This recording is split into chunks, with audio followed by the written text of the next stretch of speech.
നമ്മുടെ ജീവിതത്തിൽ ഫോണിന്റെ പ്രാതിനിധ്യം എന്ന് പറഞ്ഞാൽ വളരെയധികം നമുക്ക് എല്ലാവർക്കും അറിയാം. കഴിഞ്ഞ ദിവസം ഒരു വീഡിയോ ഉണ്ടായിരുന്നു അല്ലേ, പലരും കണ്ടു കാണും. ഒരു കുട്ടി രണ്ടാമത്തെ നിലയിൽ നിന്ന് ഡയറക്റ്റ് എടുത്ത് ചാടാൻ നോക്കുകയാണ് അല്ലേ, എന്തിനാ ഫോൺ കൊടുക്കാത്തതിന്. അപ്പൊ അത് എന്തുമാത്രം ആ ഒരു ഫോൺ ആ കുട്ടിയുടെ ബ്രെയിനെ ഇൻഫ്ലുവൻസ് ചെയ്യുന്നു എന്നുള്ളത് വളരെ പ്രധാനമാണ്. നമ്മൾ ശരിക്കും പറയാൻ കുട്ടികൾ ബോറടിക്കാതിരിക്കാനായിട്ട് അല്ലെങ്കിൽ അവരെ എൻഗേജ് ആക്കാനായിട്ട് നിസ്സാരമായിട്ട് നമ്മൾ കൊടുക്കുന്ന ഒരു 10 മിനിറ്റത്തെ കൊടുക്കുന്നതായിരിക്കും. പക്ഷെ അത് 15 മിനിറ്റ് ആകുന്നു, അരമണിക്കൂറാകുന്നു. പിന്നെ കുട്ടികളുടെ കരച്ചിലിനനുസരിച്ച് ഒരുപക്ഷെ നമ്മൾ കൊടുക്കുന്ന പല സാഹചര്യങ്ങളും ഉണ്ടാകുന്നുണ്ട്. പക്ഷെ ഇവരുടെ ബ്രെയിനിനെ അത് നോർമലായിട്ട് ഫങ്ഷൻ ചെയ്യാനായിട്ട് സമ്മതിക്കത്തില്ല എന്നുള്ള വളരെ പ്രധാനമാണ്. അതായത് ഇത് നമ്മൾ പലപ്പോഴും നമ്മൾ കണ്ടിട്ടുണ്ടല്ലേ, റീലുകളൊക്കെ കാണുമ്പോൾ നമ്മുടെ ശരീരത്തിനകത്ത് കൂടുതലായിട്ടുള്ള ഡോപ്പമിൻ സ്റ്റിമുലേഷൻ ഉണ്ടാവും.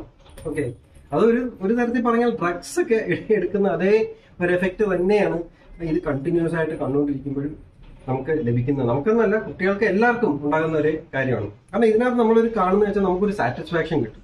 ഈ സാറ്റിസ്ഫാക്ഷൻ ഉണ്ടാകുന്ന എങ്ങനെയാണ്? ആ ഒരു ഡോപ്പമിൻ റിലീസിലൂടെയാണ് അതുണ്ടാകുന്നത്. പക്ഷേ ഇത് പ്രശ്നം ഉണ്ടാക്കുന്ന വെച്ച് കഴിഞ്ഞാൽ ഇപ്പൊ നോർമലായിട്ടുള്ള നമ്മൾ ജീവിക്കുന്ന ഒരു സാഹചര്യത്തിൽ എന്ത് പറ്റും, എല്ലാം പതുക്കെയാണെന്ന് നമുക്ക് തോന്നും. ഒന്നും പെട്ടെന്ന് നടക്കാത്ത പോലെ തോന്നും.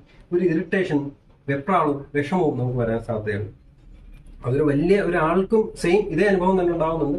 അപ്പൊ കുട്ടികൾക്ക് ഡെവലപ്പ് ആകുന്ന ഒരു ബ്രെയിനിനെ സംബന്ധിച്ചിടത്തോളം എന്തുമാത്രം എഫക്റ്റ് ആകുന്നുണ്ടെന്നുള്ളത് ഈ വീഡിയോ കണ്ടാൽ നിങ്ങൾക്ക് മനസ്സിലാകുന്നുണ്ട്. കുട്ടിയുടെ ഒരു എക്സാമ്പിളാണ്. ഓക്കെ, തീർച്ചയായിട്ടും കുട്ടികളുടെ കൂടെ നമ്മൾ ടൈം സ്പെൻഡ് ചെയ്യാനായിട്ട് മാക്സിമം ശ്രമിക്കുക.